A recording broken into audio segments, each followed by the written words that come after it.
Greetings to you.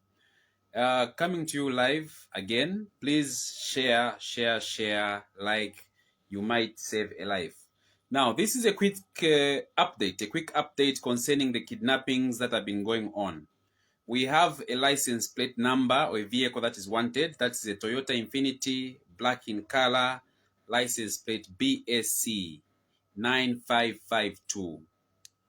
We are looking for, and police is looking for, a black SUV. These are the Range Rover balloon type of vehicles, a 4x4, a Toyota Infinity, black in color. Now, here is the story of what happened today. And thankfully, because of your continued alertness, because of the police's continued alertness and patrols, this particular attempt at kidnapping yet another mobile booth operator in Lusaka, this time in Avondale, failed to take off because people were late. There were people around that were just generally late, and they didn't let the whole thing happen. Now, here is how it happened, and that's why you need to listen carefully, and you need to keep on sharing such videos, because the tactics and the strategies which these kidnappers use there are so many and they are so complicated that if you're not very careful, you might fall for it and actually fall into the traps that they set for unsuspecting mobile booth operators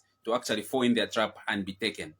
Now, the story happened this afternoon, or the incident or the failed incident happened this afternoon in Avondale area, where a young lady, a mobile booth operator, was set up. And this is how it happened. There were some gentlemen, and when I say gentlemen, I mean gentlemen, and you couldn't suspect that these are possible kidnappers. They were driving a very expensive vehicle, a Toyota Infinity. You're going to see it when I post it in the comments, together with the license plate. They came to transact at their booth. When they transacted at their booth, they left. Nothing out of the ordinary happened. But then what they did is that they deliberately dropped a phone just by the booth, a Samsung phone. They dropped a Samsung phone just by the booth where they had transacted. And the lady who was transacting, who did the transaction at that booth, didn't know that the phone had dropped. So there was another gentleman who was near that booth who went to transact. He's the one who saw the phone drop. So he picked up the phone and gave it to the lady. Say, you have dropped a phone. And then the lady said, no, that's not my phone. Then they started looking around, asking the neighbors to say, have you lost a phone? Is there somebody who has dropped a phone? So nobody claimed that phone. And so they tried to make calls. They couldn't manage. So what they did is that the gentleman who picked up the phone actually said, well, if they are owners of this phone, because there were some other people, you know how Zambians are, there were some other people wanted to claim the phone and say it's mine. So the gentleman said, no, I won't give it to anybody. Since you know where I stay, just stay nearby. If anybody comes looking for the phone, just bring them to my house. If some of you are claiming to say that it's your phone, call this phone. Then we'll know that it's yours. Nobody claimed that phone. Nobody made a call. So the gentleman held on to it. Then he went home. After an hour or so, these suspected criminals, these kidnappers, I want to call them that because their behavior was very unusual. These suspected kidnappers then came back right to where they had transacted. And they came back because the lady, trying to do her job in a professional way, started calling the one or two clients that were the last to transact with her. And one of them picked up and they said, oh, yes, it's our phone. We are coming back to get it. So when they arrived in a very hostile mood, okay? They didn't even ask to say, where is the phone? Well, the first thing they said, you want to steal a phone from us, so we are picking you up now. We are taking you to the police. So the lady said, no, wait a minute. I'm not going with you. What have I done wrong? Because I am the one who's called you to say there's a phone and I can take you to the gentleman who has this phone. He just stays nearby. They tried to insist to force her into the vehicle. So now there was a bit of commotion from the people who were around. They said, but why are you trying to force her if you want to take her to the police? It's better you go to the police and bring them here where she is. But at the end of it all, she has told you where the phone is. She knows. So you go together and get that phone. So the lady totally refused, and I want to give her credit. And I want you other mobile booth operators to learn from what almost happened to her. She refused. She totally refused. And I've been saying this. No matter what story you are given by anyone, whether a police officer, whether a civilian, whether they are dressed as a soldier, whatever story that you are given, don't step out of your booth. And don't get into any vehicle to go anywhere with anyone. So this particular mobile operator refused to get in their vehicle. They accosted her, they threatened her, they tried everything. She just said, no, I'm going to walk. And she walked. She was accompanied by one or two of her friends. She walked to say, I'm going to take you to where the gentleman lives, the one who has your phone. Now, the funny part is that this particular phone didn't have a SIM card. Why would anybody drop a phone that doesn't have a SIM card? It didn't have a SIM card. The whole idea, if you analyze it, is that they didn't want anybody tracing any numbers, and they didn't want anybody using the phone to go to check into the phone and see if there are contacts that can be contacted.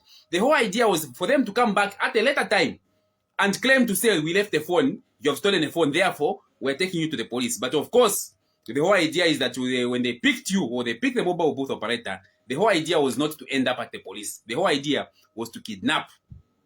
But that failed. So they got to the same gentleman who had the phone. And this gentleman came out honestly. I won't mention his name for his own security protection. I won't mention him, but I know him personally. And he called me. That's why I'm coming to you live and telling you this. So this is first-hand information that I'm giving you. So he said, okay, here is the phone. I kept the phone for safekeeping because I didn't want anybody else to claim it who might not be the owner. So since you are the owners, you have come. Here's your phone. But how do you prove? Say, no, they were just violent. No, you can't tell us anything. Just give us our phone. We were taking this lady to the police. The man said, no, you're not taking her to the police. Your phone is here. If you want to make this a police matter, you go to the police. So the quick action and the quick thinking of this gentleman who collected the phone was that he handed the phone over to them. Then as they were now accosting the lady, trying to threaten her here and there, he quickly captured the number plate of the vehicle. BAC 9552. Like I said, I'm going to share it in the comments. I'm going to share the picture in the comments. And please, I want you to look for this vehicle. I want you to keep an eye out to this vehicle. Be the eyes and the ears of the police. The police have said they want assistance in all these investigative issues regarding kidnapping. So be also on the lookout for this particular number plate that I'm going to drop. It's BAC 9552. I'll share the picture. And please share this video. Share it anyway. Share it in your WhatsApp groups. Share it on your Facebook. Share it on your Instagram. Share it on your Twitter. Whichever social media platform you are, share it. We want to make this country small for these kidnappers. And whoever these suspected criminals are, they will never drive that vehicle. They will never drive that vehicle in this country. And I want, as soon as possible, we are going to do a search with RATSA. If that vehicle is registered, it will even be more easy. Because whether they run away or not, we will still know who that vehicle is registered. And they will be followed up. Unless they want to run away from the country. Well and good if they are going to run away from the country. But the police are also on this issue. So RATSA is going to do its own search. But as RATSA and the police are working, you also work. I want these criminals, if they are on social media, to know that they are wanted. They should know that they are wanted. They should know that they are going to be followed up. They are suspects. And here is why we know that they are suspects.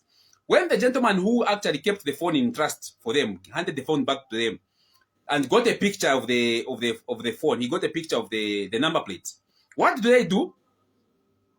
They started attacking him. So he quickly got into a vehicle and drove off. And they followed him. It was now a speed chase in Avondale. It was a speed chase. The gentleman actually had to veer away from where he was going because he knew to say if he gets on any road where they're just of the two of them, they might harm him. And he was very alert. It appeared that these guys were even armed. They were even armed because from his side mirror, I could see that they had something. He wasn't sure what they had. But he's saying that he saw something that was like a gun. So he had to rush to Waterfalls. A Waterfalls shopping mall, which is just across Great East. He went to Waterfalls Mall and immediately sought for the intervention of the police because the Waterfalls Mall, you know, there are banks, there are armed police officers there. So he quickly reached there and he told them to say there is a black SUV that is following me. He alerted the police. So as those guys, they were on his tail. So as soon as they noticed to say that he was talking to police, they almost caused an accident. The way they left Waterfalls, the way the vehicle sped out of Waterfalls Mall, I think if you are at Waterfalls Mall, you know about this incident. The way they sped off, you could really see to say they were running for their lives. If these were innocent people, and they wanted to find out something from this gentleman, they wouldn't have run away. They could have just come out of their vehicle and perhaps asked, sir, but why are you taking a picture of our vehicle? What have we done wrong? But they didn't even give him that chance. They simply sped off. and almost caused an accident at Waterfalls Mall. So that is how tactful and criminal-minded. These are what you call criminal minds. The whole thing, the way they orchestrated it, the way they planned it, the way they wanted to execute the kidnapping of this young lady, a mobile booth operator, you can't even suspect. There were so many pieces working together, how they set it up. They, first of all, they transacted. After transacting, they just dropped a phone deliberately, knowing to say that that phone will be picked somewhere around those booths. And whoever picks it, they'll try and give them a case to say you tried to steal a phone. So that is the update that I have for you. And what I'm saying is that let's look out for this particular vehicle number plate. I'll share the number plate and as well as the vehicle make. This is a very expensive vehicle. Very expensive. I think it's in the family of Range Rovers and Land Cruiser GXs. It's a very, very expensive vehicle. That's why these criminals, we are saying that this is an industry for them. That's how they sustain themselves. So I want you to take it that this kidnapping is not over. This spate of kidnappings is not over. Consider it an ongoing thing. Because if you will relax and say, now there are no more kidnappings, surely there will be more. Because this only tried to happen, but thank God, the people were alert, the mobile booth operator was alert, and I want to commend this young lady. Of course, I won't mention her name for her own security. I want to commend this young lady. She was shaken, but she just refused to get into that vehicle. And it's a tinted vehicle. If you look at it, it's a tinted vehicle. It's black. So if she got in there were other guys in that vehicle. This time would have been looking for her. She would have disappeared the way Pamela and Martha have disappeared. And if you've heard, I'm sure you know how Pamela was picked up. Pamela was picked up by kidnappers that pretended to be police officers. We don't know the story that they gave her, but what we know from the bits and pieces of information that the family members gave us on the communication that they made, the last communication and calls that they made with Pamela's kidnappers, the Pamela's kidnappers say that they were police officers, they were investigating something. So it's always around. These criminals set themselves up in a way that you think they are law enforcement or they are business people. They want to offer you a lucrative deal or a job opportunity. Or in this case, they will accuse you of stealing something. Like a phone, Samsung phone, very expensive. That is how these criminals are dealing. So, going by what has happened to our two previous sisters who we are still looking for, Pamela and Faith, who are still missing, the trick is that they'll convince you to say that you have done something wrong. After convincing you that you have done something wrong, they will threaten you, ask you to come with them to the police. Once you get into their vehicles, you are gone. That's why, rule number 1, never step out of your booth. If you're going to step out, don't get into any vehicle with anybody that's asking you to leave. And this is exactly what this young lady did. She refused to get into the vehicle where they were forcing her to get into. And that's why the gentleman who assisted in this matter also was forced also to capture the vehicle number plate, because he said, why are they forcing her to? And you know, these are ninjombaga, muscular guys, whereby if you look at them, you can't even want to pick a fight with them. You know, they were 3-4. So they were very formidable. This young lady alone, of course, 1 or 2 people around the booth were there. They really assisted. They really assisted because it was the presence of the people there which made these thugs fail to execute their plan, which I'm sure that if the young lady wasn't so alert, if she wasn't following the advice that we've been giving in, day out about these kidnappers, today it would have been a different story. This evening would have been saying yet another mobile operator has been picked up. So please continue to stay alert. Continue to be on the lookout. Look out for any suspicious person. Like I've said, anybody you're transacting with now, mobile booth operators, please treat everybody that you're transacting with as a suspect. We are all potential suspects. Even me, if I come to your booth, I'm a potential kidnapper. Because you never know who the kidnapper could be. Already, we saw one statement on social media that it purported that some of these kidnappers are high-profile people who are connected to powerful people. So, don't rule anyone out. Don't rule anyone out. Treat every customer that comes to your booth as a potential suspect. Treat them as a potential kidnapper. Stay alert. Never step out of your booth and go into any vehicle for any given reason. And this young lady, I want to commend her wherever she is. You did the right thing. You saved your life. And we are thankful that you are there. And we are thankful that this particular attempt to kidnap was foiled. So I'm going to end here for tonight. I'll keep on giving you updates as they come. But of course, I want to be able to share the fullest information in some instances if that sharing would jeopardize police investigations. But for now, it's enough to say that there's a vehicle license plate and a vehicle that is wanted. I'm going to share it in the comments right after this broadcast. And this broadcast ends right now. Look out for the picture that I'm going to share in the comments. And please share this video, share with everyone. Let's fight this fight.